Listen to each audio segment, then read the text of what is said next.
Hello. तो आज का डिस्कशन होगा एमबीबीएस इन फिलीपींस के ऊपर। और ये डिस्कशन मैं एज अ ट्यूटर, एजुकेटर या मेंटोर की तरह नहीं कर रहा हूँ। मैं एज अ स्टूडेंट की तरह कर रहा हूँ जिसने खुद फिलीपींस में एडमिशन लिया है। तो देखो, हम सबको ये पता है कि एनएमसी के अगेंस्ट केस चला था, सुप्रीम कोर्ट तक केस गया था और अब हम लोग केस हार चुके थे। एजेंट्स ने जो केस किया वो केस हार गए, तो ड्यूरेशन तो बढ़नी है।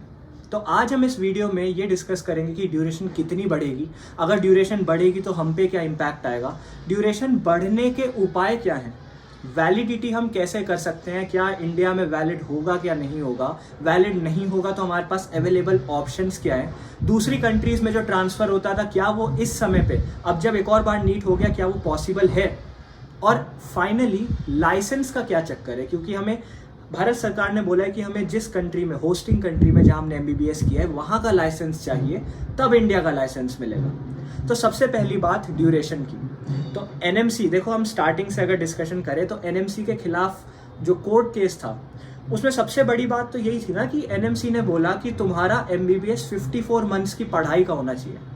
54 मंथ्स की पढ़ाई, दैट इज 4.5 ईयर्स। तो 4.5 ईयर्स की पढ़ाई होनी चाहिए प्लस 12 मंथ्स की इंटर्नशिप, तब जाके होता है 5.5 साल।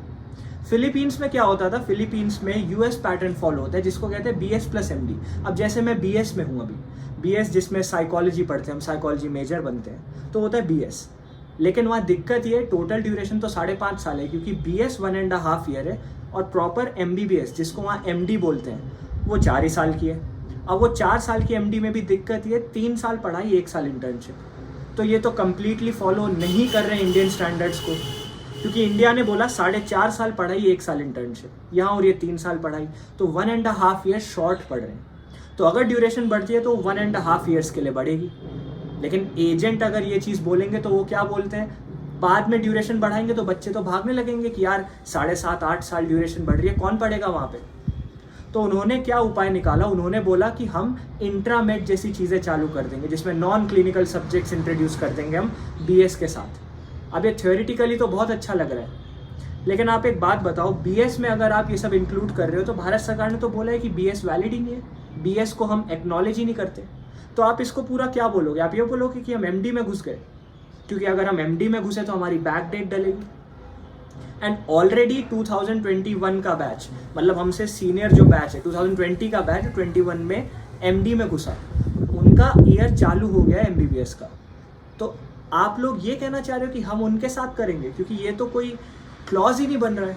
अगर हम दोनों बैच एक साथ पढ़ रहे हैं तो डेट अलग क्यों है एडमिशन की। दूसरी चीज़, एजेंट्स कहते हैं कि बैक डेट डल जाएगी। भाई बैक डेट डालना इतना ईजी काम नहीं होता है, क्योंकि देखो मैंने 2 बार नीट दिया, मैं 1 साल ड्रॉपर रह चुका हूँ, लेकिन जिन लोगों ने ड्रॉप नहीं लिया, जिन्होंने नीट दे के डायरेक्ट एडमिशन ले लिया फिलीपींस में, उनका क्या, उनकी बैक डेट डाल के आप ऐसे कर दोगे कि नीट देने से पहले ही एडमिशन ले लिया, वो तो पॉसिबल ही नहीं है।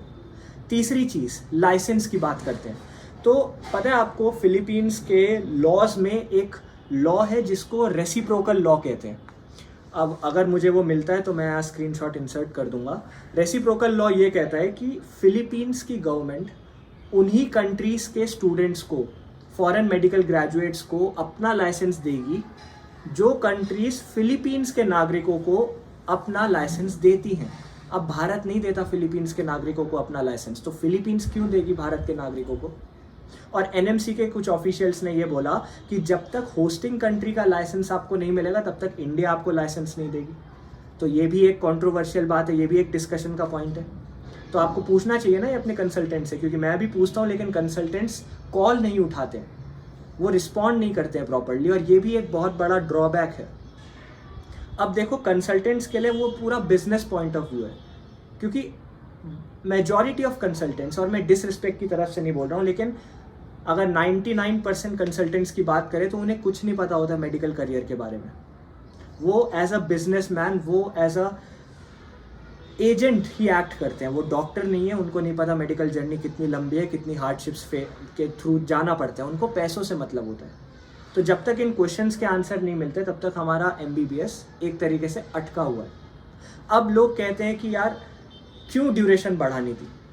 देखो ये भी सही डिस्कशन है। जब एनएमसी ने बोला कि तुम्हारा 4.5 साल की पढ़ाई नहीं है, तुम्हारा इंडिया में वैलिड नहीं होगा, तो ठीक है, 3 साल की पढ़ाई 1 साल की इंटर्नशिप रखते जो ऑलरेडी प्रेजेंट था फिलीपींस में, और उसके बाद दूसरी कंट्रीज़ के लिए अप्लाई कर देते बच्चे, क्योंकि सिर्फ इंडिया में ही तो वैलिड नहीं है, बाकी जगह तो वैलिड था ना। लेकिन ये कोर्ट केस के चलते, ड्यूरेशन बढ़ाने घटाने, दुनिया भर के चेंजेस करने के चलते अब ये दिक्कत आ रही है कि लाइसेंस की प्रॉब्लम हो रही है। अब ना तुम्हें लाइसेंस मिल रहा है, ना तुम्हारी ड्यूरेशन कम हो रही है, तो तुम तो दोनों तरफ से फंस गए हो। हम दोनों तरफ से फंस चुके हैं। फाइनली जो मैं डिस्कस करना चाहूँगा पॉइंट, वो ये है कि अब तुम क्या कर सकते हो, अब हम लोग क्या कर सकते हैं। देखो, दूसरा नीट हो चुका है। नीट का मतलब पहले वाले नीट का रिजल्ट तो अब नल एंड वॉइड हो गया, उसका कोई यूज़ ही नहीं है। अब दूसरे वाले नीट का रिजल्ट लगेगा और वो बहुत लोगों ने अपीयर नहीं किया। दूसरी बात जो इम्पॉर्टेंट है वो ये है कि बहुत सारे लोग फिलीपींस छोड़ के जॉर्जिया जैसी कंट्रीज़ में चले जाते थे MBBS करने। मैंने भी एक ऑप्शन सोचा था कि मैं जॉर्जिया में ट्रांसफ़र ले लेता हूँ, लेकिन जॉर्जिया में इंडियन एम्बेसी ही नहीं है, और हम सबको पता है जॉर्जिया रशिया के काफ़ी पास है, तो वो भी एक पॉइंट ऑफ व्यू है। यूक्रेन बचा नहीं, बहुत कम कंट्रीज़ बचती है जहाँ अब आप जा सकते हो। तो अब ऑप्शंस क्या बचते हैं?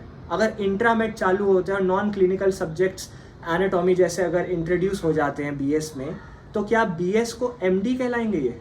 क्या BS एलिमिनेट हो जाएगा? क्योंकि BS एलिमिनेट कर नहीं सकते, क्योंकि फिलीपींस वाले तो BS + MD मानते हैं, और फिलीपींस के बच्चों के लिए BS ज़रूरी है।